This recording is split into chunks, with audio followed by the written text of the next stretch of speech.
is knop. Klik op knap.nl.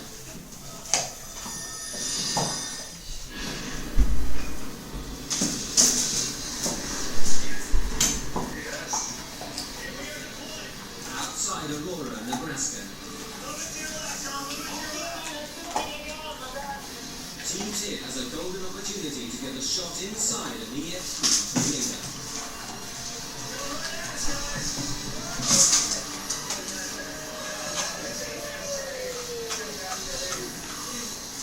At the very last moment, it changes direction. We were able to get so close that this tornado veered off to the east. Let's get back east now. Just trying to deploy. Undeployed! It looked like the tornado was coming at us. Granted, this is the spot we thought was best. I saw it coming right at us. We went too far west when we deployed. Tornado, instead of coming like this, it went like that. He missed us probably, I don't know, 100, 150 feet, and just blew right by us.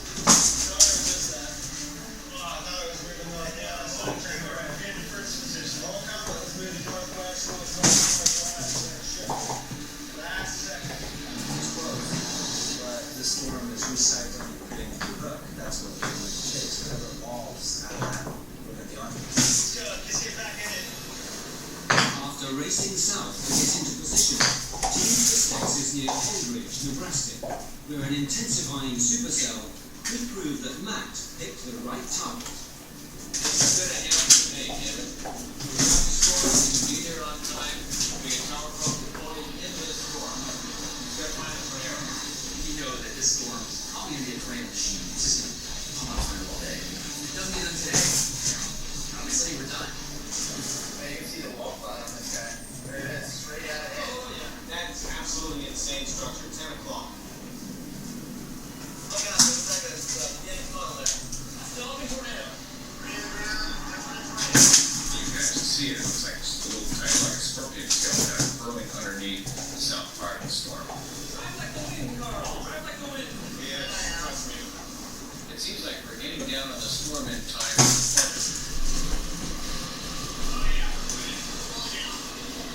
It's headed for Elm Creek. We're gonna call it in. Hi, this is Tim Sparrow, reporting tornado. 12 miles southwest of Elm Creek. Yes, this is really important. Thanks, bye. Alright, so you're here, realize. Continue straight or should we go north or right? Let's say if you're out of town.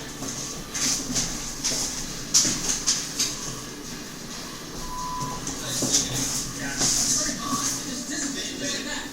Yeah, it's gone. Those things are so short-lived. Yeah, that's not good. We can't use a short-lived I tornado. know. This tornado is just a beautiful cone with dust plume on the ground. It didn't take before we even get close enough to start thinking about one. So just there's no shot. It was a kind of a short-lived tornado. Maybe losing our window. It's gonna recycle.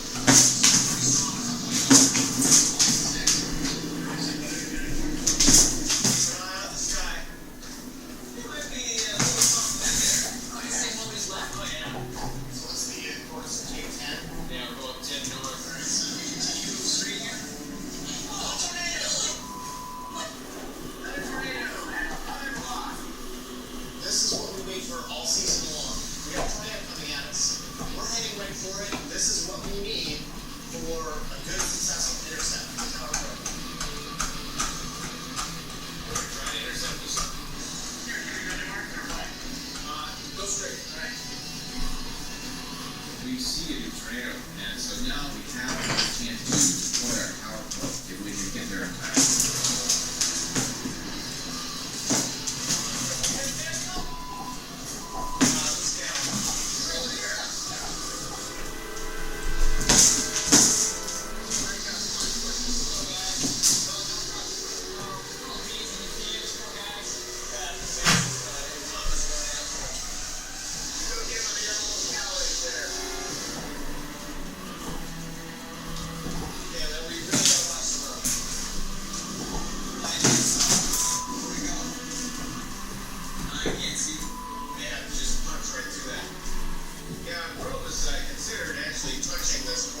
actually great. It's really dark right here. I have less wind out, though. Keep watching our winds. Oh, listen to her. We have to come to that thing. Holy. Wrapping lanterns till 1 o'clock. See that? It's dark ahead. I just hope this is not a rain ramp situation here. 70 miles north of Team Twist X, Team Dominator closes in on a massive storm, hoping to record updraft wind speeds using its new roof-mounted radar.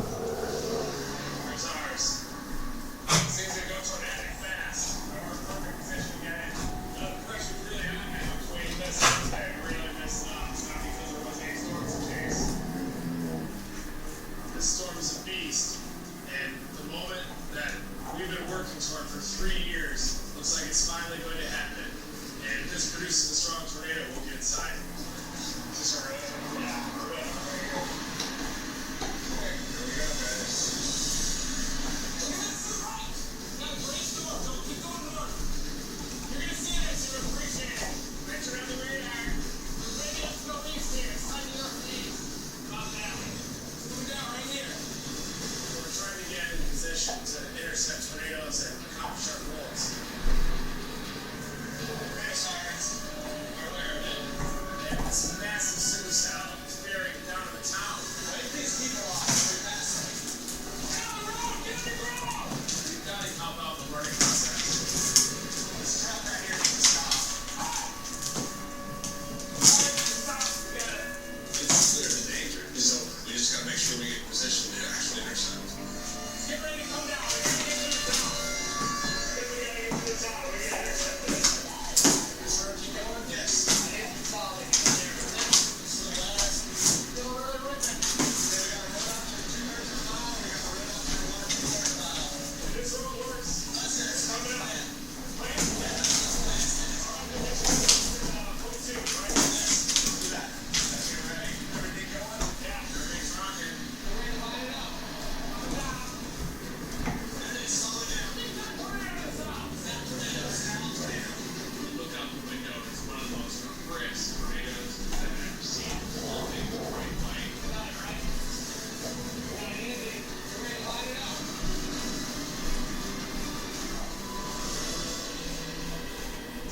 Tornado straight up. You can still see violent rotation at the cloud-based level. This tornado could easily plant again. Hey.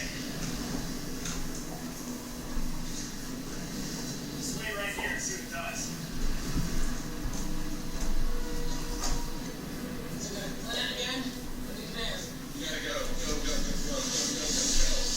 It's already planted. It's coming down. Look at it. It is. It's not moving fast, though. There it is. It's happening now. There's funnel. Here it comes. Here it comes. It's moving. It's about to plant. We gotta get it. It's coming down. The tornado is free-forming. This storm is very volatile, and we've got to get back on the road and get in the path distance so we can get it intercepted and finish the season strong. No. Get ready to launch cannons. Everything's rocking. Oh, we gotta move it. We're gonna get the intercept. Definitely get it. 50 miles east of Team Dominator, Team Tib has just missed the chance of the ultimate 3D shot inside a tornado. There's going to be a new tornado that's going to come down here. But with the new circulation already intensifying, they may get a second chance. Your tornado to the south. Your tornado to the rear. Way up, one right after another. This storm's producing tornado after tornado. This is a tornado producing machine. The excitement level is so high in the vehicle. We know it's the last day. It's coming down to the wire. It's like that perfect scenario where all the pieces of the puzzle come together just exactly right. We got a nice circulation on the ground. It's really picking us up. This month we got dead rights. Let's intercept this one, guys. Yeah, tornado frenzy. Going out with a bang. This is this beautiful tornado. Get bigger and bigger as we're heading towards it, and it's starting to get really mean-like. I think it's just tearing the ground up. Wow. That was violent. That thing spin on the ground. You guys ready for this one? Yeah.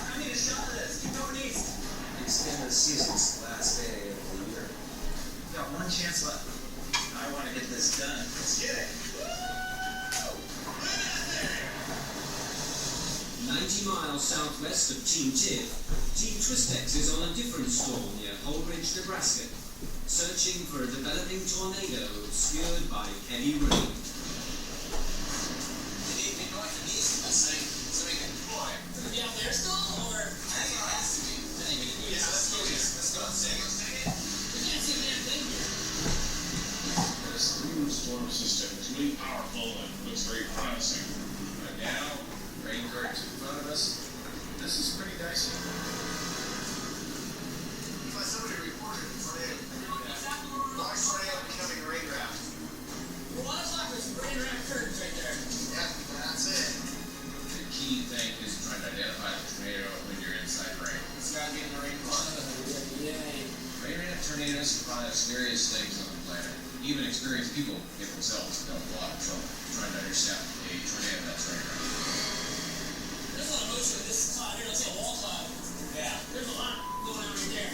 See what's racing right here, right here. That's gonna be our new area. That looks scary. Be careful. This is very dangerous. It could be that we're driving right into circulation right here. Whoa, winds are strong, guys. 60, 70 knots, got 80 knots. 80 knots? Yes. I don't know if there's a tornado in there, but it's moving fast. Go back over here. This is That looks like something to me. right next to us. Yeah, it's a tornado right there.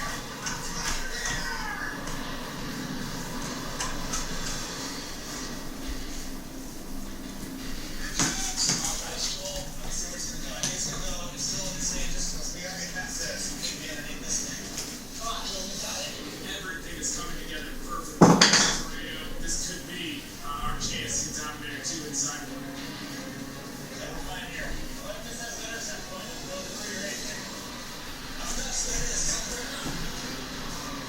It's gonna be a really dangerous tornado. It's gonna be out for a while. I think it's actually going right at us. Here it comes. It's getting snow. It's coming right at us. Do the crash or take the ground now. Okay. Thank you, Chris.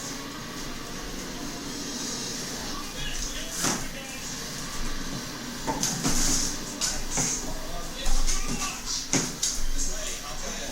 You can get it. You can get it. We're perfect, though. Here we go. We're locked, okay? Nobody? We're perfect, though. You're in. You're in.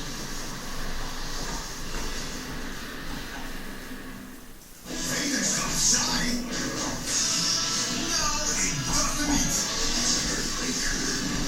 Every minute no promise effect.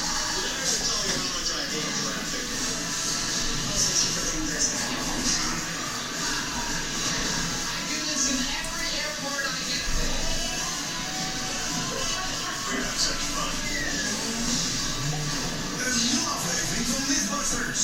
Zondag 9 uur bij Discovery.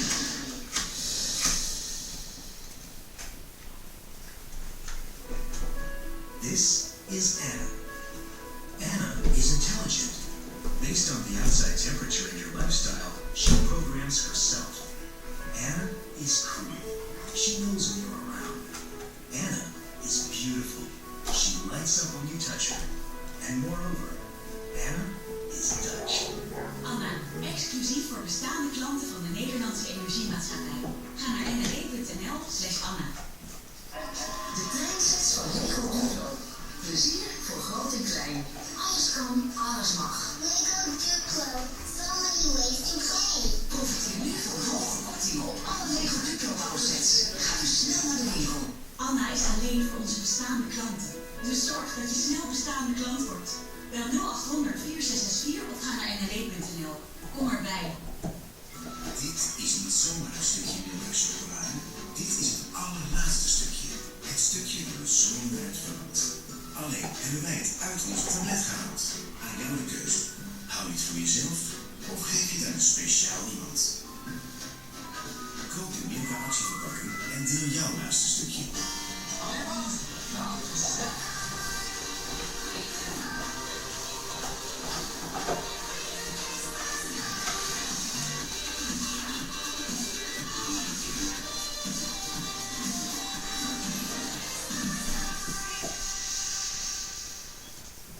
Why do villages need so much power? Why do cars have separate front seats? Do you want to watch Xavier Cactus. De auto die antwoord geeft op de vragen van u. De Citroën Xavier Cactus is er al vanaf €15.990. If I met myself at 15, I would tell myself to just stay on the same path. Change the haircut would be my advice to a 15-year-old me. I put all that out to the computers. Don't get bit by the lion. If I can give the 15-year-old Joel advice, it's gonna get better, dude. I know it sucks right now. Just keep taking those steps. What would I tell Keith if he walked in here as 15 years old? Say, Keith, you're late. Get your ass to work. I'd say, no, don't get married, it's a trap. Absolutely zero. Because all those bad decisions, all the wrong turns, all the right turns that I made with no help at all got me in this chair today. 15-year-old version of me had a lot of fear going on, and I think if I could give him advice now, it would be not to worry and to believe in myself. Do it now. Don't wait, do it now.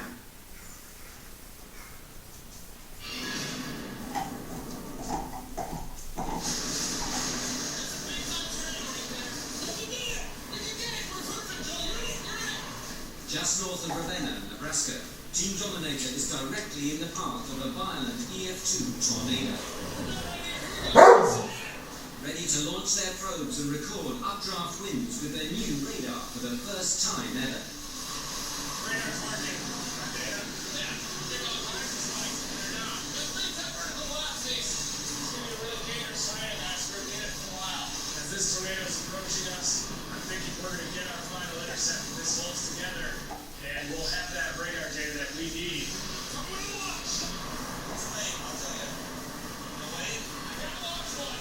Wait, I got to watch. Here we go, we'll watch. Is it? Yes. Yeah. We're inside a tornado, and it's one of the strongest updrafts I've ever seen. That's a big time tornado.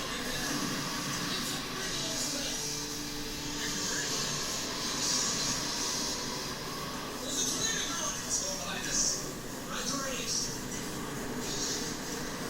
Once the tornado passed, and we realized we were okay. We watched probes. We got the radar data.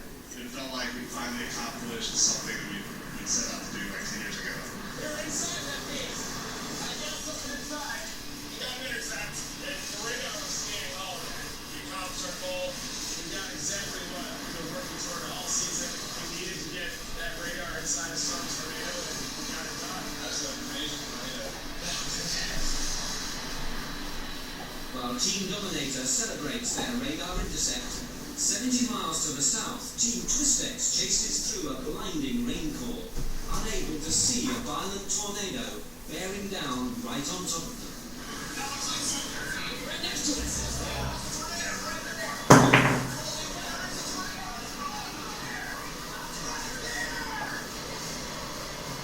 Guys, we're the edge of it. It's huge. We're in the debris. Which way is it moving? I can't tell, but it's just everything towards us. Leave it that way, I think. Go. This tornado is big. It's rainbows. It's blinding. And we're in its path. We need to talk south. Get out of this bad business. Can you? Yeah. This is too dangerous. All of a sudden, we're face to face with this huge wedge tornado. We're right on the edge of it.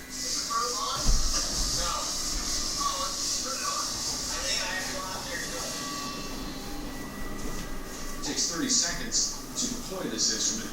Winds are 100 miles an hour. It's actually unsafe to even step outside the vehicle right now. I think this is too dangerous. We gotta get out of here. Go south. Right south, Collins. Get south. Here we go. What is that?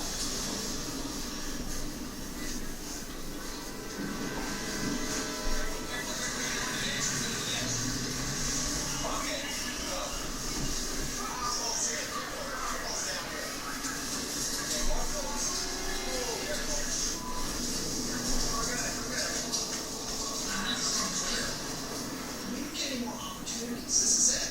This is the worst feeling ever. We've worked for this the whole season, and we didn't get the job done. I think we're out ahead, which is good. I think this him may have held us back from a really good opportunity.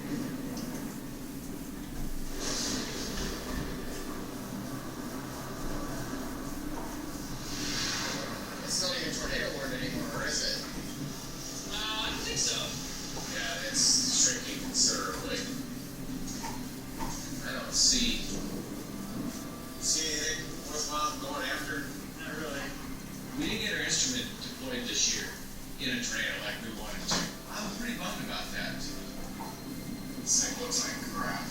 I built a career by taking some of the most challenging measurements in the world and being able to collect one solid, good data set.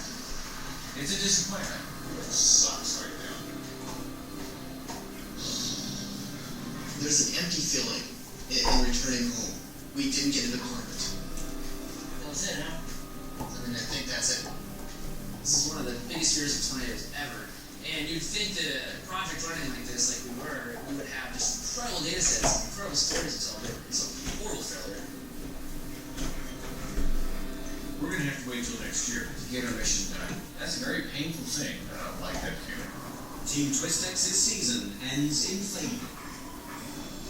110 miles to the northeast, Team Tier hopes to avoid a similar fate. Tracking alongside a rapidly strengthening tornado with one last chance to finish the season with an amazing 3D shot. She's green. Well, we got a nice circulation on the ground that's really picking us up. We got a funnel that's slowly coming to the ground. Look at that thing spin on the ground. Yeah, let's keep going east. I need a shot of this. Keep going east. Yeah, moving forward, moving east, moving east. It's amazing watching the growth of this tornado. It keeps getting bigger and bigger, and all we have to do is basically go east down this road and track along with it and intercept it. That was violent. I mean, this thing's a digger. Yeah, she's digging. Let's do it anyway. Let's do it. Woo! Look at the ground on it. Make sure that that ain't something that's different. Yeah, that tornado is just...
Just because of that one tornado. Yeah, there he is! I got the most incredible shot when you guys are driving towards the tornado.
guess there will be a 2-3. I guess there'll be more years chasing down these winds and tornado out. Once again, from the ashes rises the 14,000-pound beast called Tim. Alright, we have calling operations. Calling operations. Good job, everybody. As Team Tiv's season ends with unprecedented success, 80 miles to the west, Good driving, Tommy. We accomplished our goal. That's an amazing tornado. Team Dominator celebrates its first radar intercept of the season. I can't believe that happened. It's like it's meant to be. I don't think I've ever been happier. And gets one last reminder of just how destructive these forces of nature can be. And it missed this house over here, which is a good thing. Looks like we got the garage. The ideal scenario is for a tornado to be in the middle of nowhere and not cause any damage. But unfortunately, this tornado did strike a barn. We never like to see that. And whenever that happens, we drop everything in the storm chase and help out the best we can. You guys need help? You guys live here? No, I this is Ah. Big time support out here. Just a few minutes after the tornado had gone through, the whole community was already there, assisting in the recovery effort, cleaning up rubble from where the barn was, and it's a great thing to see out there. We realize how much stuff you have to land everywhere. They're all out here, nobody called them, and they just showed up and helped. Just pretty fortunate we are. We're actually going to load all their personal belongings into this trailer and do it out in the weather. to be professional movers right now, or Tuesdays and Thursdays. They got lucky. The tornado barely missed the house. They were in the basement there. They did the right thing to stay safe.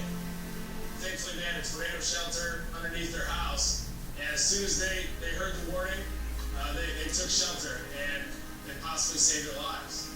Well, I appreciate what you guys stick around and help. You just keep watching. You guys don't have to stick around when you see this stuff. Yeah, but it's part of it. It's always part of it. So we drop everything anytime we see damage.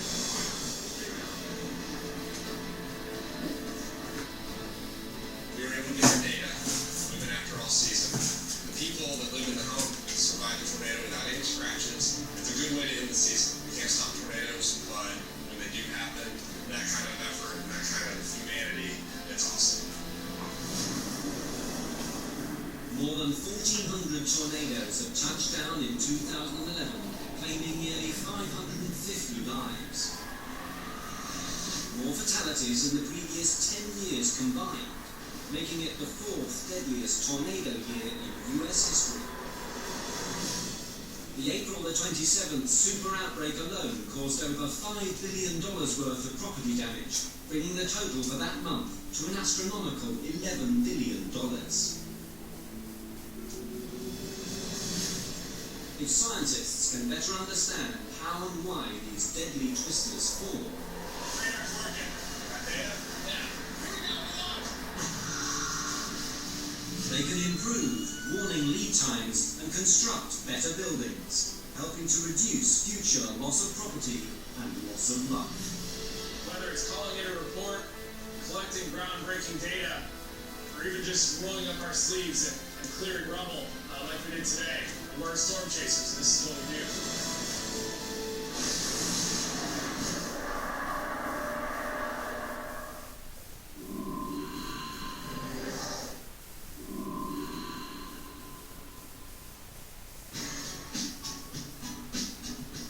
Naar Brezhny in Rusland. Hier staat de fabriek van KAMAZ. 4 miljoen vierkante meter technische superlatieven. Maar liefst 51.000 trucks per jaar zien hier het levenslicht. Brute bakbeesten opgewassen tegen de meest barre omstandigheden. Elk onderdeel moet een extreme belasting aankunnen en dat vele honderdduizenden kilometers lang. Het motorblok is het grootste enkelvoudige gietstuk dat ze hier maken. Maar na het gieten zelf moet er nog wel het een en ander gebeuren. Als de cilinderwanden niet zorgvuldig gepolijst worden, zouden de zuigers maar een paar seconden meegaan. Voor het polijsten van een motorblok heb je niet genoeg aan een simpel schuursponsje. Deze slijpmachine heeft 4 assen en slijpkoppen met een diamantcoating, die korte metten maken met braampjes en oneffenheden. De cilinders krijgen spiegelgladde wanden. De toegestane afwijking bedraagt 13.000ste millimeter. Dat is 9 maal dunner dan een mensenhaar. Zoveel nauwkeurigheid kan alleen maar met computerapparatuur worden gemeten. Elke cilinder wordt apart doorgelicht. Nu moet er nog een complete motor van gemaakt worden. Dat gebeurt op deze gigantische productielijn. Elke dag zetten 880 werknemers 260 motoren in elkaar. Om het proces zo efficiënt mogelijk te laten verlopen, wordt de productielijn geleid met militaire precisie. Eerst wordt de krukas geplaatst, de ruggengraat van de motor, waarop de zuigers zijn aangesloten. Deze 10 liter V8 motor gaat 260 pk leveren, dag in dag uit, jaar na jaar. De 8 zuigers mogen dan ook niet de gerichtste speling vertonen. Daarna volgen de koppeling en de transmissie. Die komen onder de 885 kilo wegende motor te zitten. Dus wordt het hele blok op zijn kop gedraaid. 58 minuten later is het hele motorblok klaar. Op de productielijn wordt de motor op het chassis geplaatst. Een belangrijke stap op weg naar de complete truck. Het volgende grote onderdeel is de cabine. Die moet bestand zijn tegen alle munitie van moeder natuur. De laklaag moet schurende zandstormen en ijzige poolkou kunnen trotseren. Maar lak houdt niet goed op kaal metaal. Daarom wordt elke cabine in een bak epoxy grondlak gedompt. Met de hand spuiten zou te veel tijd kosten. Maar de onvermoeibare spuitrobot weet wel raad met de honderden cabines die op een sukkelgangetje door de spuiterij trekken. Met hun spuitpistolen op perslucht brengen ze in 2,5 minuten een complete laklaag aan. En bij voorkeur in het kenmerkende Kamas knaloranje. De robots jagen elke dag 1250 kilo verf doorheen. Een laatste kwaliteitscontrole en de cabine gaat terug naar de assemblagelijn.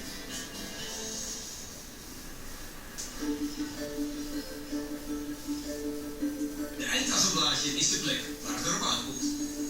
Alles moet nauwkeurig op het chassis zijn gemonteerd voordat de cabine erop wordt neergelaten.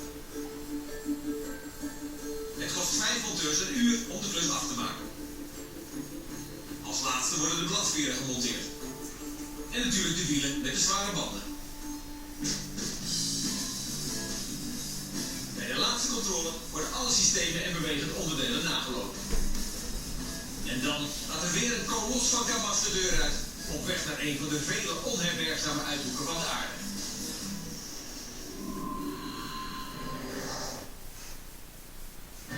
Bij Discovery, Inside the Design.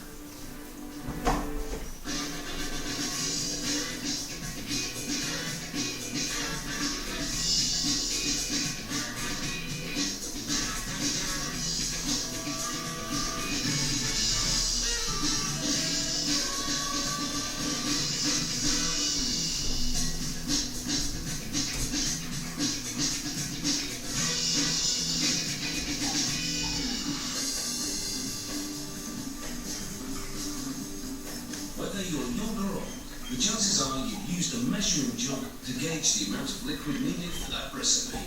It's one of the most familiar items in the kitchen. It's a classic piece of industrial design, simple yet functional. We talk about Pyrex-ness when we design new products, and it's about durability, which is very important, about authenticity. It is what it is. It's a pure piece of glass. It's not pretending to be something else. We talk about versatility and also about simplicity. You'd think there isn't much to change on a measuring jug, yet Pyrex has done just that. They've redesigned theirs by turning it inside out to read from above. We went out and watched how people use that, and what we found is when people would go use this, they have this sitting on the couch here, and so then they'll bend down, and hopefully not spill the milk while they're watching this come up till it gets to the right point. And that was the aha moment. We said that we can make that easier. And so what we did was we redesigned this so it was read from above. The whole company was born from an aha moment back in 1879. That's when Corning, its original parent company, created the first electric light bulb for Thomas Edison. The bulb needed heat-resistant glass, and since then, that famous glass has gone into railway lanterns, to televisions, and even windows for the space shuttle. And they've been producing the measuring jug for more than 85 years. The first Pyrex measuring cup came out in 1925, and what that measuring cup did then is what ours do today. And what we refined over the years is the shape of the glass and the handles and how it's manufacturable. The jugs are made in Charleroi, Pennsylvania. Everything starts at the mix house, where the raw materials arrive by train. By far the biggest component is sand, and we get that from a mine actually in central Pennsylvania. Sand is the biggest component because it supplies the silica in the glass. Each train holds 100 tons of sand, but it doesn't go into their blend until it passes quality control. Our quality standards start even before the raw materials into the plant. We have vendors validate exactly what the composition of the raw materials that they're sending us. The exact measurements are of course a highly guarded secret, but beside the sand, other key ingredients include limestone, soda ash, and something called cullet. The cullet is our own glass. So it either comes from a piece that has been inspected and there might be a flaw, and we throw that out, we grind it up, crush it, and enter it back into our batch. The batch is similar to a master blend. All the ingredients are brought to the mix house on a long conveyor. They're then weighed and mixed. When we're making a 2-ton batch, a 4,000-pound batch, we weigh these materials out to a tenth of a pound. And it's all aimed at maintaining the composition of the glass within our specifications. And we'll make about 90 of those during the course of a day. We'll use those overnight, and then come in the next morning and do it all over again. The batch is melted in a large glass furnace at temperatures approaching 1400 degrees Celsius. At that point, the glass flows out of a bowl. Imagine just a hole in the bottom of a bucket. We cut it into what we call gobs. The gobs fall down a chute into the mold itself. The press holds 16 molds, which rotate on a carousel, capturing the falling gobs of molten glass. The glass is then pressed into molds and cooled slowly with compressed air. And then we remove the solid piece from the press using a vacuum and puts it into what we call a glazer. On the glazer, they're polished by gas torches. As a piece comes off the press, there's some sharp edges that exist on the rim, on the handle, and we use a very hot burner. What it's essentially doing is melting that glass again and smoothing it over so that we have a nice smooth touch for consumers. They don't have any sharp edges on the piece itself. The handles are then bent as they were molded sticking straight out. We heat that junction up where the handle attaches to the cup to a very hot temperature, and then we use compressed air to blow that handle down against the chuck. The jugs are cooled on a conveyor in preparation for printing. We've had red as a Pyrex color for many, many years. It's become an icon of the brand. It also is one of the most powerful colors for visibility, and it also is just a wonderful color for bold graphics that serves the function of being easy to read. After printing, they enter a 24-meter-long kiln, which heat strengthens the glass and bakes on the paint. What comes out of that is the measurement markings on the side of the cup that are very durable. Can't be scratched off because it's literally become part of the cup itself. One final inspection before they're packed and dispatched, hoping to measure up in kitchens everywhere.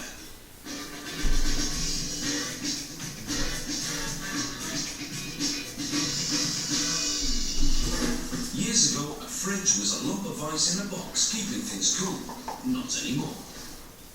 There's probably more manpower and number of hours put in to make a Pro 48 than any other refrigerator. Every weld is hand welded. There's over 80 welds, stainless inside and out. There's the hinging, the fine lines in the handles. It's delivered in such an elegant way. But the fridge is not all about the look. It also has an array of the latest technology. We've got completely stainless steel, spill-proof shelves. We've got microprocessor control that controls temperatures to plus or minus 1 degree. So you have dedicated refrigeration systems for the freezer side and the refrigerator side. Refrigerator freezers have developed remarkably since the icebox. Sub-Zero was founded in 1945 in Wisconsin by a clever tinkerer named Westy Bakke, the son of Norwegian immigrants. During the Depression, he taught himself some engineering principles. He had a very modest background, an 8th grade education. He also had done some work in the area of sales. Westy began by making coolers for the local dairy industry. His 8-can milk cooler was popular among farmers. Also, he saw the need for true freezers in a home setting. Started his desire to develop a freezer. He did that in his basement in the early 1940s. Bakke hand-built the first chest-down freezer ever made. He was then called into service for World War II, and eating spoiled food in the trenches only made him more determined to develop cooler ways to store perishable food. After the war, there was a more urgent personal need for home refrigeration. His young son was diagnosed with juvenile diabetes. His son, Bud Bakke, needed insulin, and one of the things that got Westy interested in bringing into the home was his family himself, because he would have to travel to get that insulin and provide and bring it back to the home quite often. Driven by the need to care for his son, Bakke started building dual compressor units, which combined refrigerators and freezers. He was also the first to design fridge drawers. We've invented using drawers in refrigeration over many, many years, different slide combinations and closer combinations, and we feel we've fine-tuned that to the point where when that drawer is pushed closed, you're guaranteed a locked, tight seal. By the 1950s, the company was building fridges for the home. Today, its factory is based in Madison, Wisconsin, and the production process to build a fridge starts with fabrication. It takes about 30 square meters of stainless steel to make each fridge. First, the steel is cut to size, either by punch press or by laser. Laser cutting can make holes, oblongs, cutting parts off of a large piece of steel. You get a very clean cut, it's a very fast cut, and what you don't get in laser is features like little dimples or little notches. Next, it's onto the press brakes for bending. Press brakes form bends and forms them into usable parts. Now on the doors or on the drawers, once the bends are made, then the doors and drawers are then taken to a welding department. The panels are then polished with grinders before they take the form of the fridge. Once the inner components, the drawers, the doors and the grills have been made, they're positioned together on a frame and held in place. The outer shell is put on a squaring fixture, and every seam is sealed with hot glue. A tight join makes a fridge efficient. We put some glue kind of in the cracks, so that when we shoot the foam in, we don't have foam leaks. The inner compartments are then married to the outer shell, and the front face frame is fitted. It's the frame of the doors and the frame of the drawers. That's what starts to take shape. The unit starts to look like a Pro 48. At this point, there's a lot of nudging to make sure everything is a snug fit. The assembled fridge then goes into an oven at 40 degrees Celsius, so all the metal parts are the same temperature before high-density foam is injected. And then we shoot the foam into the cabinet, let the cabinet set in the foam fixtures for about 5 to 7 minutes, and then you have a foam cabinet. It then goes to the post-foam department, where more components are added. What we're doing in post-foam, we're putting in lights, we're kind of finishing off the inside of the Pro 48. We're putting in the condensers, the compressors. Wherever there's a seam, a connecting point, or exposure to outside air, insulation is added. Once all the main interior parts are in place, the fridge is stood upright for the first time. At this point, the custom hinge doors can be attached. One of my favorite features of the Pro 48 is the hinges, and I think it's because of the amount of design time and investment and just the look and how that was blended together. And not only a great looking hinge that looks like a fine piece of jewelry, that also performs so well. The fridge then travels to evacuation. Evacuation is hooked up to vacuum pumps. We take all the air out of the system. We let it set for a period of time so that if there is any leaks from the evacuation, you'll be able to pick that up. Then we shoot it with refrigerant. It It then goes through some of the most rigorous testing an appliance can endure. We have standards within our plant that you would not see anywhere else in the refrigeration industry. We test every product 4 to 6 hours. We guarantee the defrost systems work. The controls are controlling to the points they're supposed to. The water filtration is completely checked for leaks. All the componentry is checked. Not 1 micron is left unmeasured, and if it passes testing, the finishing touches are added in final assembly. Final assembly is putting in the shelves in the refrigerator section and in the freezer section, putting in covers on top of the refrigerator. And it's ready for dispatch.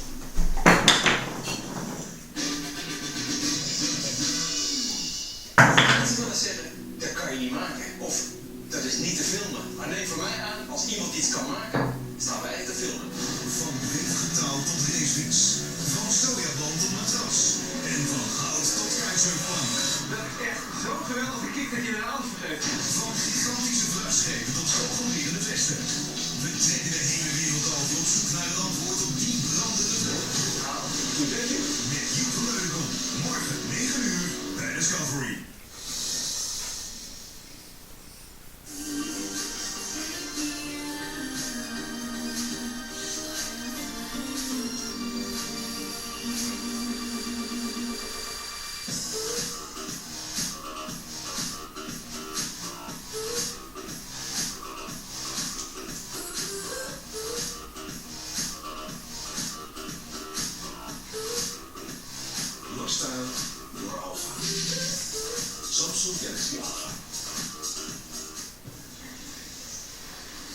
De spectaculairste snowboardtricks van Cheryl Maas nadoen.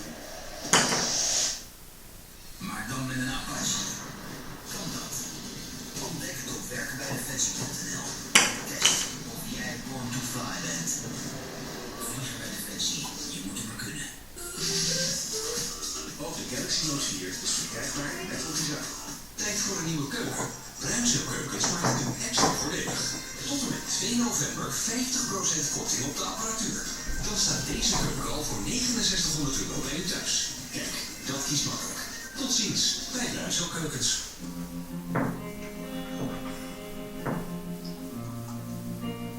Stel je voor, je heet Tjeppo, je bent 4 jaar.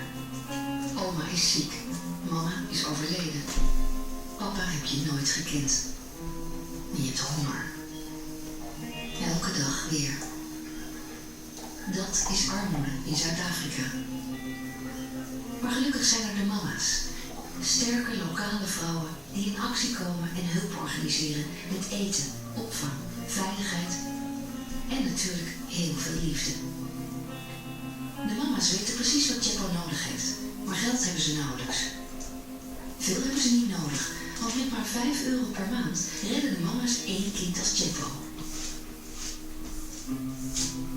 SMS mama's naar 1008 en red ook 1 kind.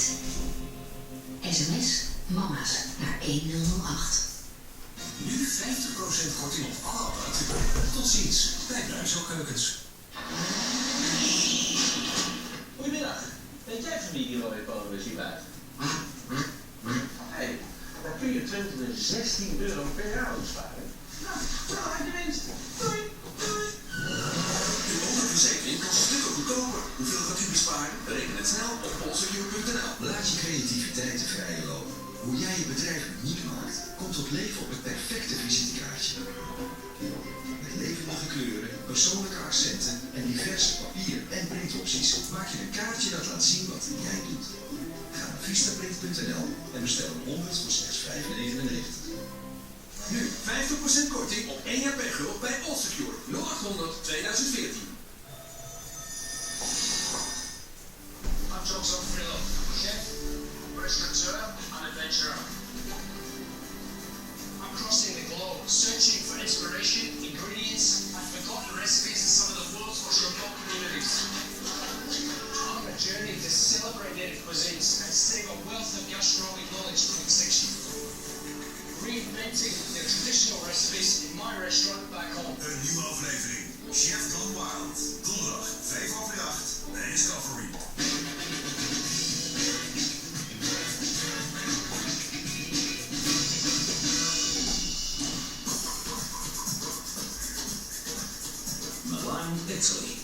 place where people take their design seriously, and home to one of Italy's largest lighting manufacturers. It was also the place where a little table lamp proved that design doesn't have to be serious all the time. Sisi was the first one with a political, almost social attitude to say, come on, good design can be affordable. It thumbed its nose at the complicated desk lamps of the 1980s.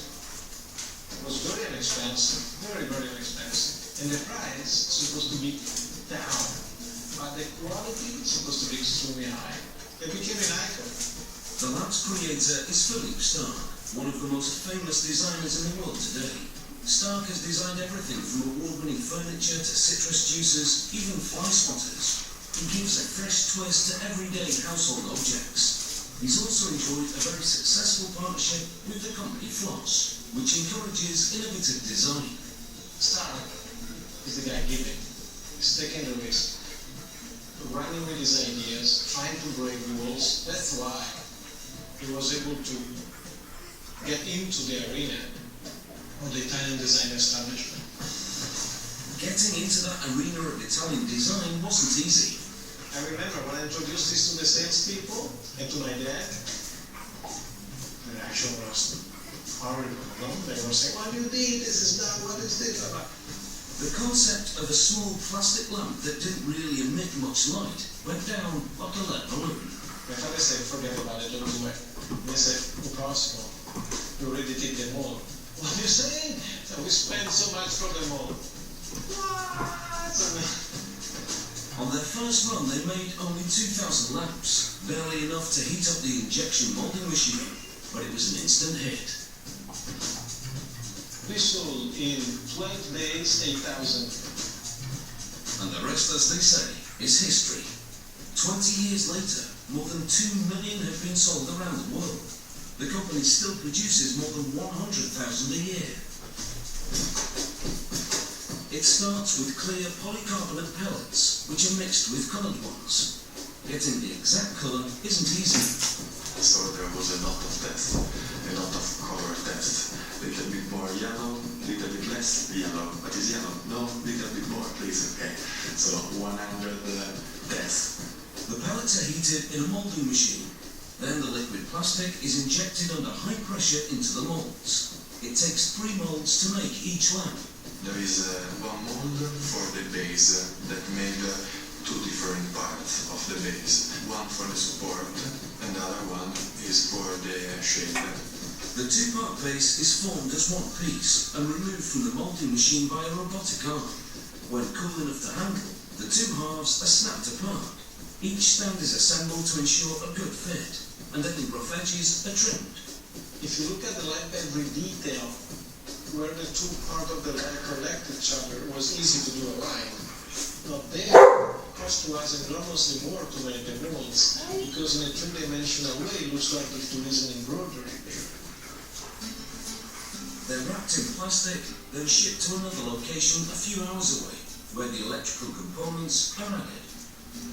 The assembly here in Floss starts, there is a line where there are all the parts one after the other one, and the people assemble in the beginning the base. On the assembly line, the bases are taken apart and set in a holder so the power cord and the light bulb socket can be attached. A lead weight then goes into the base, giving the otherwise lightweight lamp some stability. At the next stage of assembly, the shade holder is attached and the light bulb screwed in. Finally, the shade goes on. But don't hope for much light from the lamp, as that's part of its design. Sisi also give you a light in your room, but also give you emotion in your room. It's like to have a little baby beside you during the night. The lamps then head to packaging, where Miss Sissy and her box are united.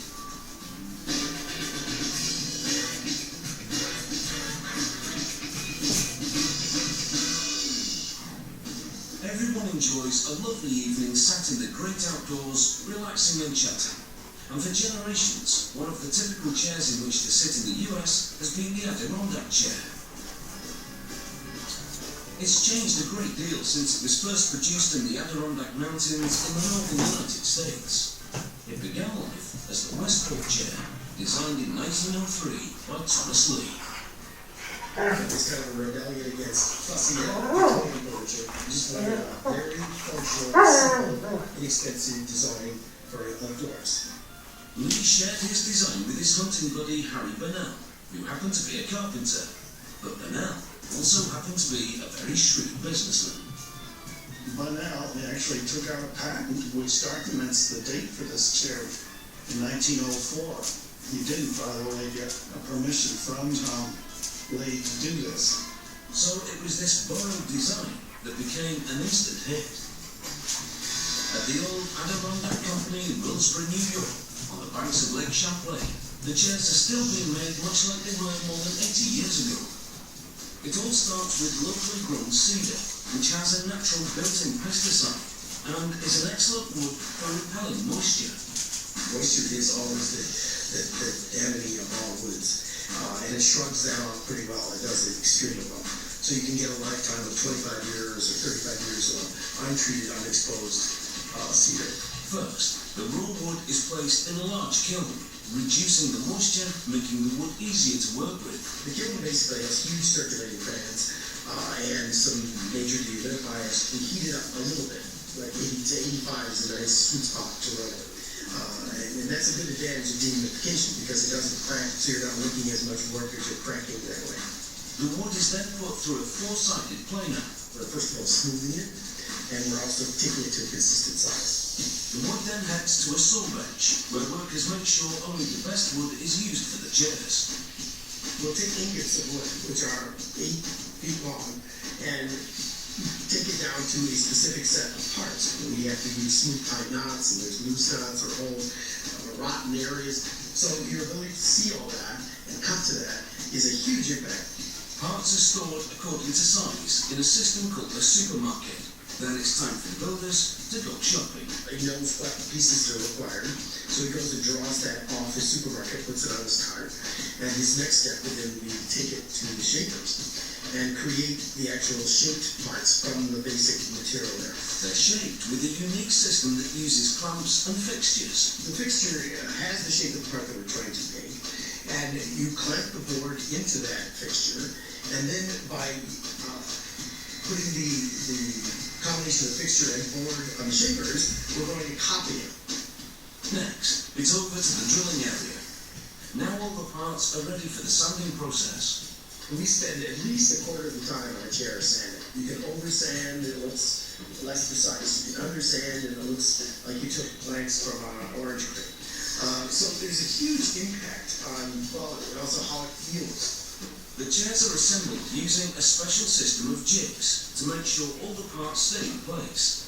It starts with the legs, called the H-piece, for its distinctive shape. Then the seat and the arms are put together. Now the trademark slatted back is created. Finally, all the parts come together with perfect angles, and the chair is complete. The angles have to be exactly right. That's possibly the secret. Once you get in it, you don't want to move it either. So you take it either times, you see there with a break, and then you're there forever. The chairs have also been designed so they can be folded away. It's quite important because it allows people in the season to bring it in.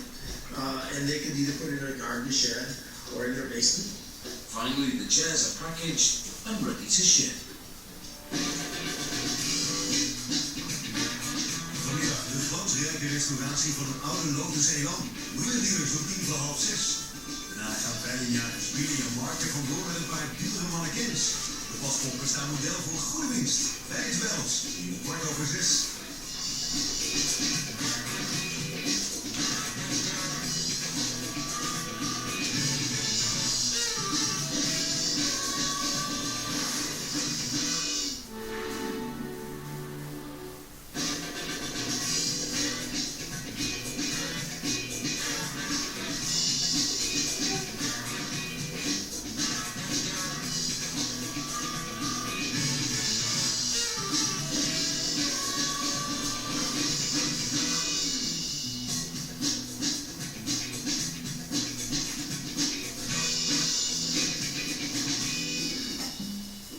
glass cookware is one that can make you nostalgic for times gone by.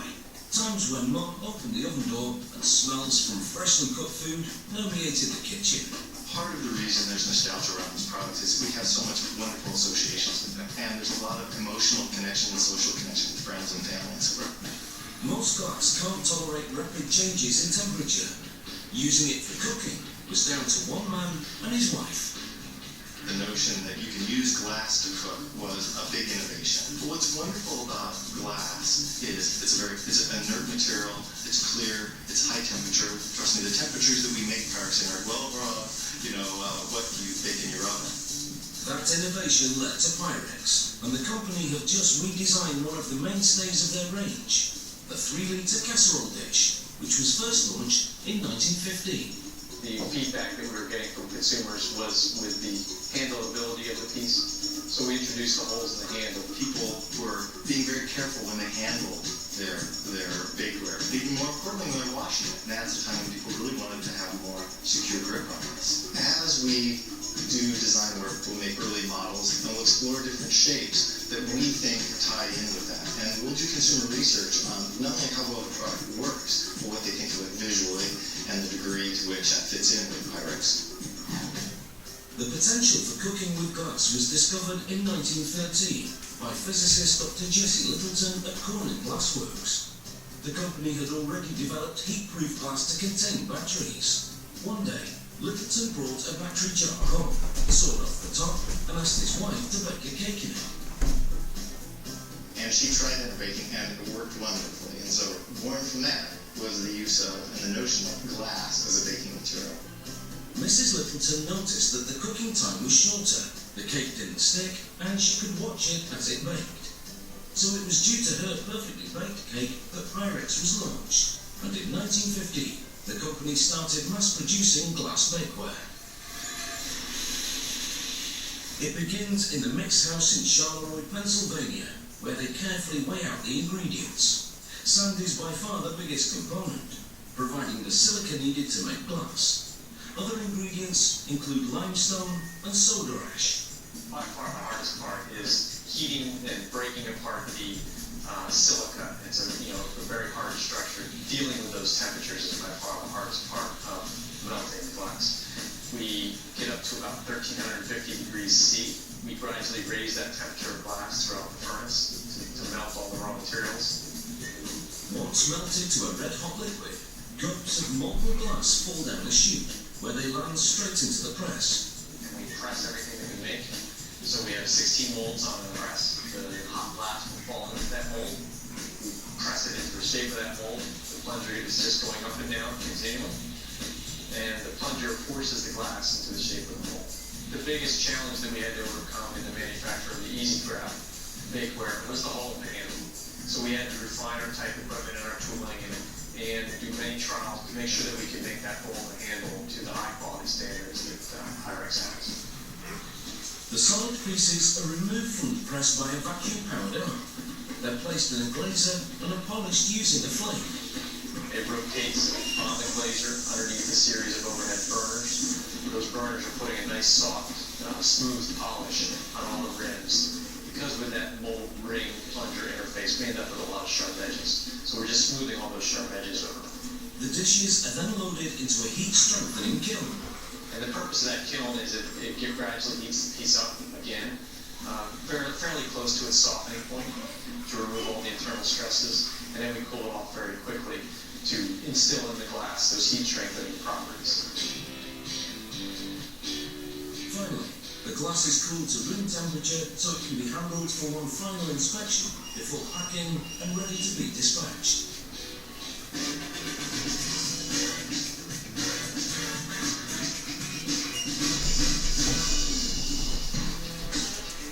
For many of us, mowing the lawn is a chore, but for the designers at Toro, grass is a key part of their business. Well, I would watch the skies and hope for the rain. As soon as the rain came, the grass grew. I'd mow every little patch of grass I could find just for the aspect of being able to push and mow around. It was a great experience and one of my best childhood memories. And lawnmower technology has changed greatly in the last 50 years. When I first mowed yards back when I was a kid, I mean, it was a different world. At that time, they were basically machines to make tall grass short. And that's pretty much what they did. Back then it was blades cutting fast, cuts grass, that's it. Nowadays you really have something that's not only better performing in terms of the quality of your cut, but it's also safe for the average everyday consumer to use. The company's latest design is radically different from those early models that had to be pushed and required the emptying of clippings. It's recycling capabilities. It's the Venetian style blade with a patented cutting chamber. It's the clipping accelerator, and it's the kickers that truly throw the grass around many, many times. The patented kickers are designed to kick the grass back into the blades to be recut into tiny particles, dropping into the soil and fertilizing your lawn. The company began in the farming region of Minnesota back in 1914, supplying motors for the Bull Tractor Company. But when World War I broke out, the company sustained its business by building giant steering winches for merchant ships. When the war ended, it turned its efforts back to farming, producing a cultivator called the two-row. This was the first piece of equipment. You could cultivate more than one row at a time. So they kind of took our name Toro, and then they called us the Toro Two-Row, T-O-R-O, cultivator tractor. In 1921, the company moved from farms to lawns, all because of the chairman of a golf course who was looking for motorized equipment to maintain the greens. Back at that time, just like farms, if you had any kind of acreage to mow, it was done so with horse-drawn equipment. Well, on a golf course, you can imagine it's a very time and labor-intensive business. So consequently, that meant your members didn't get on the course. And once they got back on the course, they quite frankly didn't care too much for the hazards the horses left behind. To solve the problem, the company took 5 rotary blades, mounted them to a wooden frame, and attached that to a farm tractor. And then they had ropes that they steered them with. I mean, it's really quite a contraption, but oddly enough, it worked. Then in the 50s, the US started its love affair with the lawn, and the company began producing machines for the home market. Today we're making about a rate of 120 a day. In our peak season lawn, we make about 800 a day, so we can make a lot of farm wars this way. It all begins with aluminium bars. Each one weighs about 11 kilograms. We load those into a furnace, which heats them up to about 1200 degrees melting temperature. The molten aluminium is then transferred into a die casting machine, where a hydraulic cylinder pushes it into a mold. This forms the deck. Dies made of steel. They're very large, heavy duty, can take a lot of cycles. We make a lot of decks, and we use those. We make millions of decks using those dies. A robotic arm removes the freshly cast deck and lowers it into a bath to cool. From there, it's placed in a trim press. The trim press cleans off any of the material that's extruded from the die. It cleans up the edges of the casting. The decks are smoothed by hand before being placed in a shot blast machine. Here they're sprayed with tiny steel pellets, ready to receive their signature colour in the paint booth. Our Toro's really born around red. That's our main core color. As powder paint, there's a slight liquor setting charge on the part so that the powder adheres to the part. Any overspray we collect and reuse. It's collected into booths. So once that's painted, it actually goes up through an oven and is baked out of the part. It's about 400 degrees, 425 degrees. In the welding department, they build the driver for the blade. The company's patented Venetian-style blade will be attached to this plate.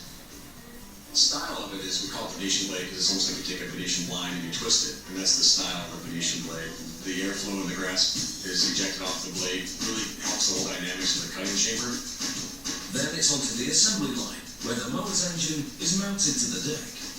It's the power plant, it's spinning the blade, it's driving the transmission, it's extremely important. And it's important that you have a quality engine with good user features.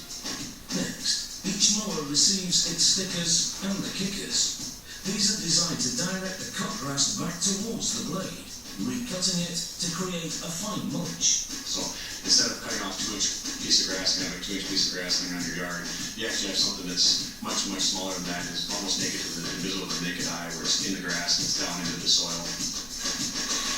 Once the blade is on, The wheels are attached and the transmission is built. As the line advances, the pivot arms are attached. It's these arms that allow you to adjust the cutting height of your mower. Then the patented handle is assembled. This has been designed and developed to adapt to the walking pace of the user. Essentially, when you're pushing the mower, you have a very slight force on the handle, and through that system and the feedback, it's controlling the speed of the wheel. So as you're walking along, you basically just grab the handle, much like a shopping cart without any effort. You're just walking along with it. It reacts. It understands how fast, how much force you're putting on it, and it really pulls the mower so that you don't even feel it's there.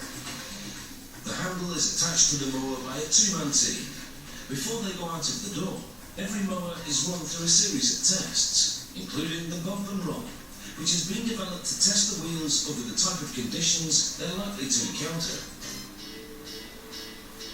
Another test checks the mower's engine, environmental emissions, and noise levels. Once they've gone through the tests, the mowers are partially bubble wrapped. Their serial numbers scanned, and then they're taken to be boxed and dispatched.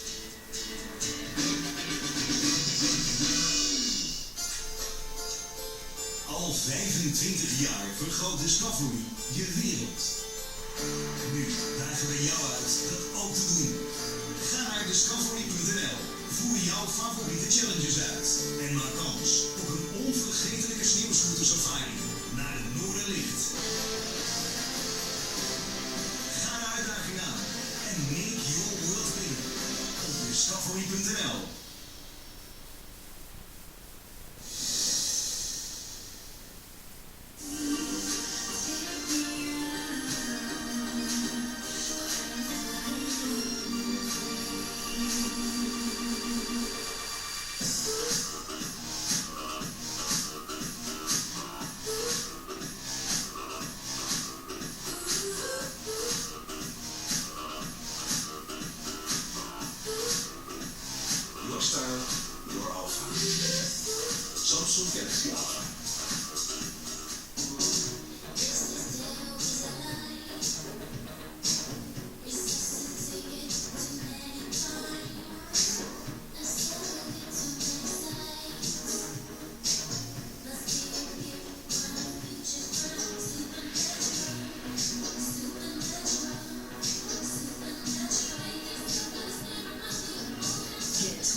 And shop the latest trends with free delivery.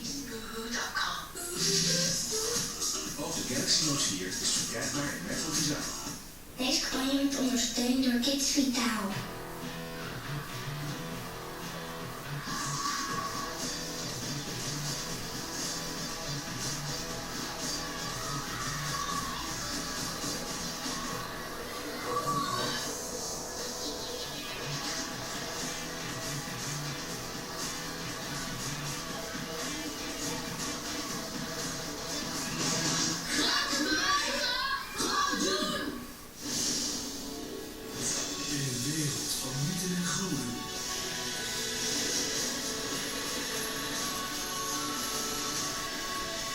Vechten helden en hun bondgenoten in veldslagen.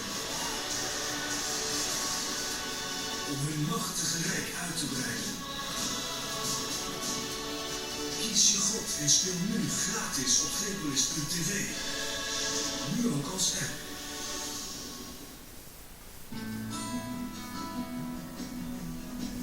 De handen zorgen voor je hele gezin. Ontdek Dettol Touch Foam om ze te verzorgen. Zijn rijke en zijdezachte schuim bezorgt je een uniek gevoel van zachtheid en helpt ook de verspreiding van bacteriën tegen te gaan.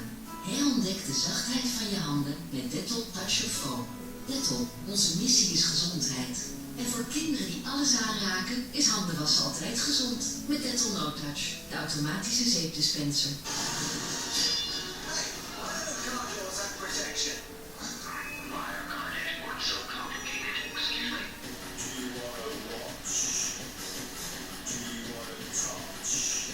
De Citroën C4 Cactus, de auto die antwoord geeft op de vragen van u.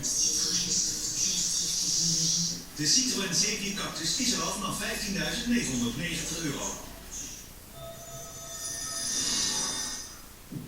Nick Wodan, ladies and gentlemen, has made history. He is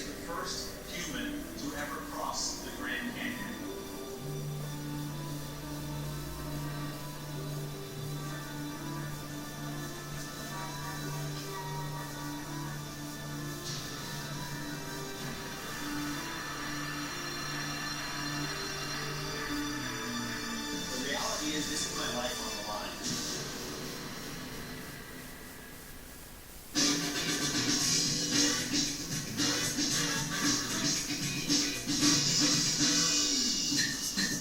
It's not hard to see why Milan has inspired some of the best designs in the world.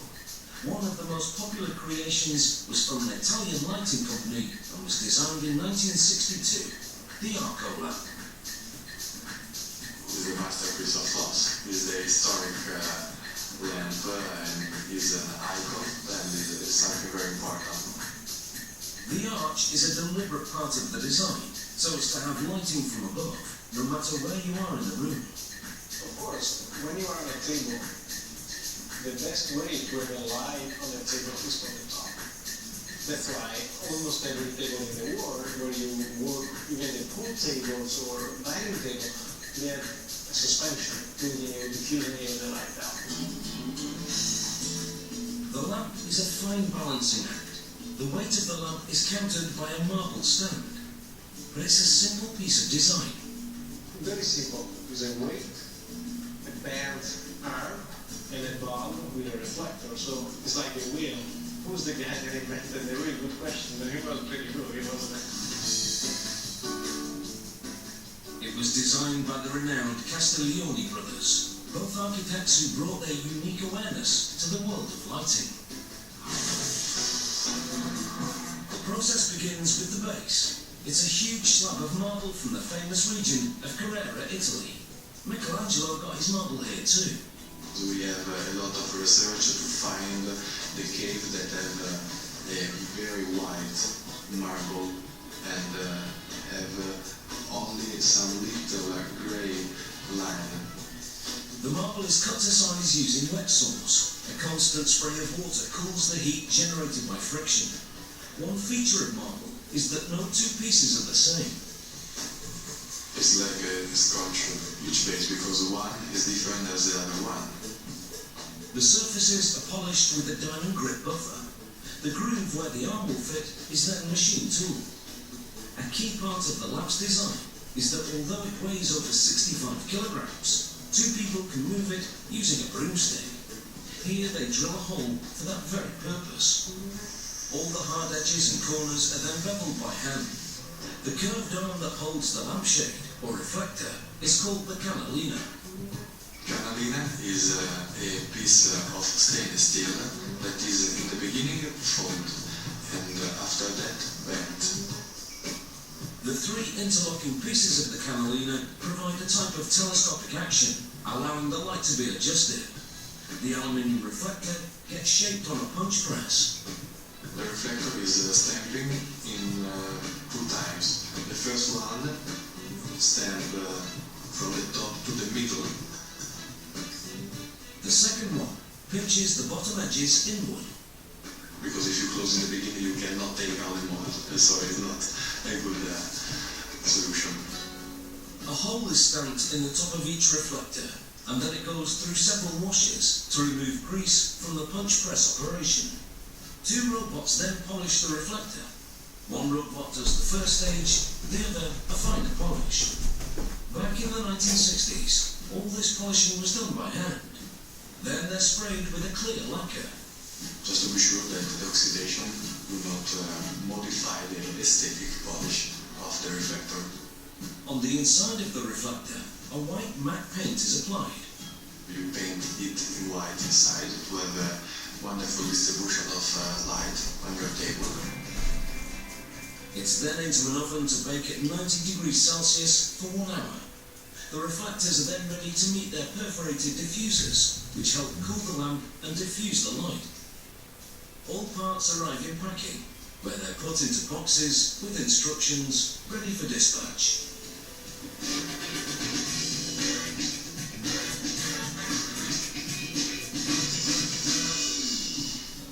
One of the largest household appliance manufacturers in the world is Miele. From starting out as a small 2-man business, it grew to sell products that made domestic life easier throughout the 20th century, including washing machines.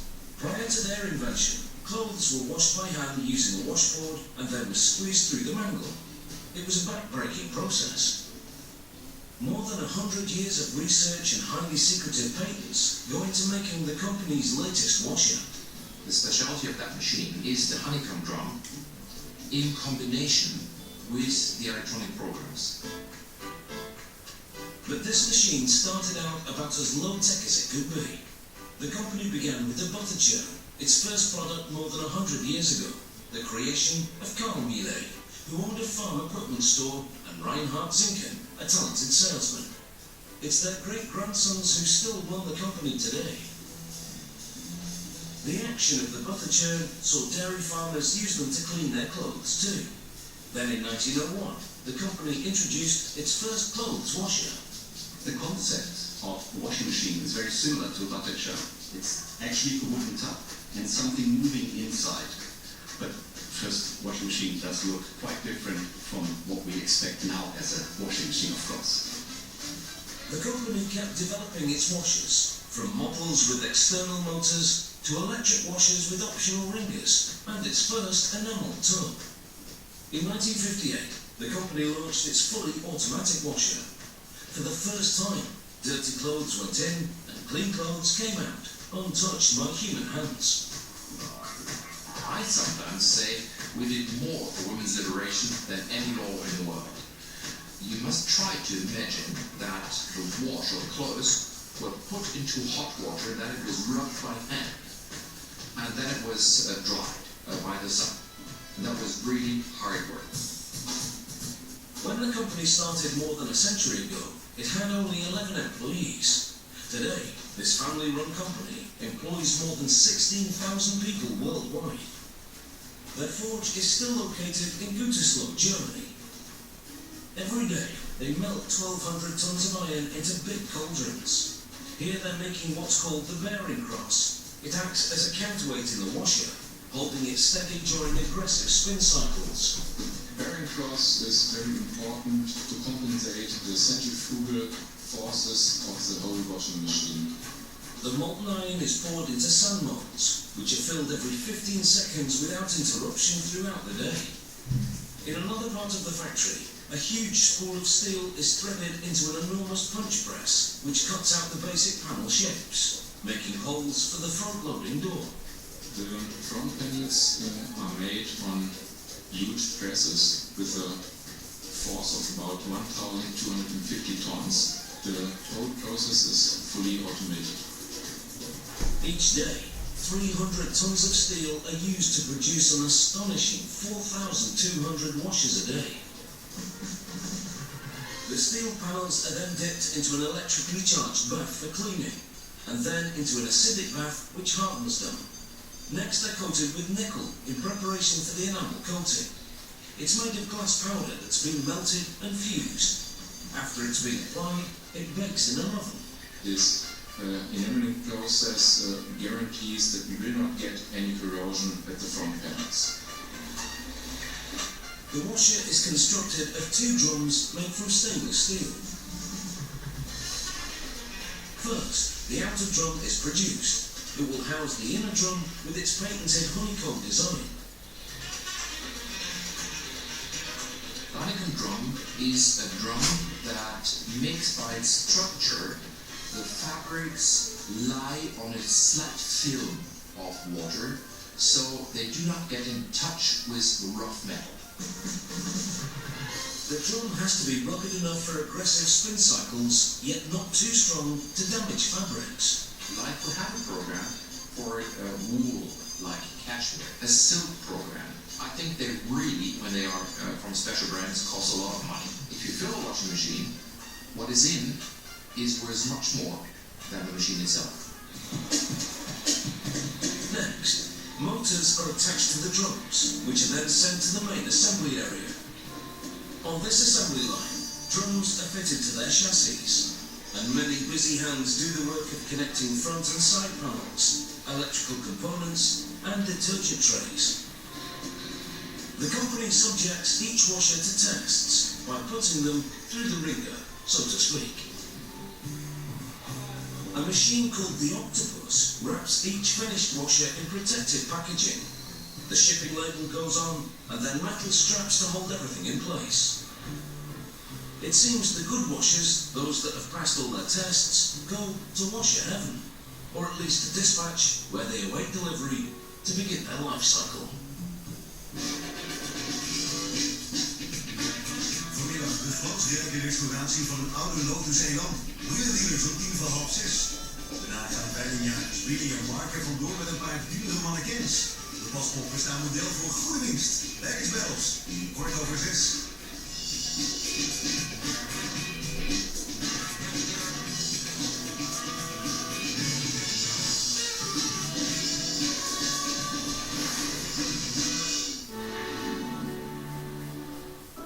Dit programma wordt mede mogelijk gemaakt door belsimpel.nl en de BlackBerry Passport.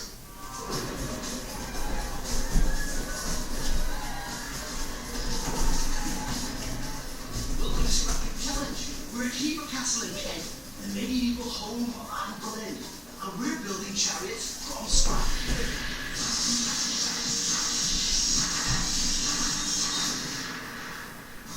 Heber Castle featured large-than-life of King Henry VIII, being not only Anne Boleyn's childhood home, but latterly the home of Henry's fourth wife, Anne of Cleves. Today, Heber is celebrating the fighting spirit and chivalry of medieval knights. Medieval jousting relied on mastery of a galloping steed and a steadfast aim in the face of adversity. On today's Scrapping Challenge, we're blending ancient and modern, and our teams are going to be building jousting machines built from scrap. The three teams have just 4 weeks to build a motorised chariot. To create their machines, they'll have £450 towards costs on whatever scrap they can lay their hands on. Then the teams will come here to Heber Castle and battle each other over 2 rounds. The best challenger will then take on my ultimate scrapping team in today's final. A team who's taken more heads than Dick's Diamond. My team is the best scrapping cast of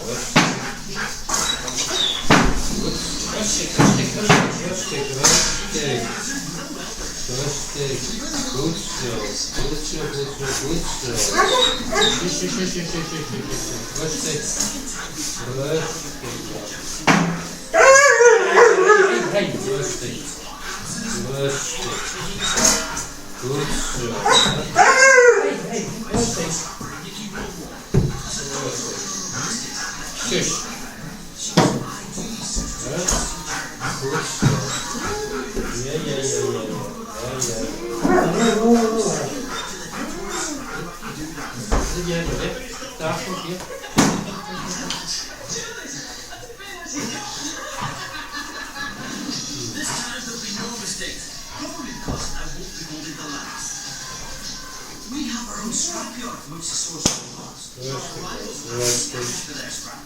This task is trickier than it sounds. It's not all about power. Agility and control is key to success. So, our 3 new teams got to take this challenge to It's time to meet the 3 musketeers of your new discovery. This team of Wakefield workmates are brothers James, Andy, and their friend Terry. These tree fellers and boat repairers have been budging together for a long time. Next, the previous school really, 4 or 5 years old. A lot of the stuff that we do is often a chronic problem with our respective marriages, but they'd like to put up with us. But these guys aren't your average shitheads. James, captain, eternal student, moral levels, A levels, and by the way, doctor. He's also a naval architect, although he probably doesn't look like one at times. Very well qualified and doing absolutely nothing. Very good at it. Terry is the sarcastic one, and he's the one you have to be very careful of taking to parties. Terry was the best man at my wedding. It's probably the worst thing I ever did was choose Terry because he was the best man. It was like the best man's speech from hell. So I'm sometimes classed as a boring one because I like Land Rovers. So, how do they think they'll get on against us? It's guys I've seen on television occasionally. Futures Crash, everything under the sun. I think been there, I would imagine. Our second team are also scrappy virgins. Let's hope they show a little more respect. Let's meet Martin and the cowshed cobblers from Gloucestershire. This team take the name from the old cowsheds where Captain Martin and his son James restored old cars. say Martin loves his tinkering. I think really I'm stuck in the past. Obviously it's still the 50s. But I love old cars, I love things that I can take apart of and repair with a bit of wiring and shoes on them. The third team member is fellow cowshed resident Ron. Martin and Ron became instant friends over a mug of tea. They can be struck from the same mould. Oh, yeah, we've got nothing away. I've got everything stuff and scrap with this. All with the weight is all scrap, but it's not here. It's always handy to turn up. Yeah, the difficult to know is the worst for me. And now James is following in his dad's footsteps. I've spent more time with him in the last few years messing around with old cars than the rest of his life really. I told him everything he knows. Which is a shame really because I don't know much. The money boys from Walking would probably have been happier building a 4x4. Let's see how they're getting on. As their team name suggests, Captain Tony modifies 4x4 vehicles for a living and met off-roader David on a dirty weekend. We went quite a bit off-roading together, and we've had some interesting times in the mud. Tony's a really nice guy, very easygoing, amazing patience, amazing skills regarding construction. Yes, I know, we've been friends for years, haven't we? Does seem like an eternity. Yeah. Carl, however, is a totally different character. Carl is my future son-in-law. You shouldn't have said that. Well, it's like, I mean, lucky boy. For father-in-law, actually get on quite well with Tony unusually. Normally I used to have arguments with the girlfriend's house. Actually get on well with him. Carl, I am your father-in-law. I can't wait until they sort of enter the contest together. It's good bonding for them, so no fights at home, thankfully. And I think they're going to get on really well. Big girl crowd. It makes a nice change to do something for yourself, for fun, just for the sheer hell of it, rather than to do something to make a living. And I think this is what the whole attribute is. We're going to make the best that we can of what we've got, and have fun, hell of a good time doing it. Have the holy teams got what it takes to beat the super scrappers that are Dick Standards? I don't think so. Dit programma wordt mede mogelijk gemaakt door beltsimpel.nl en de BlackBerry Passport.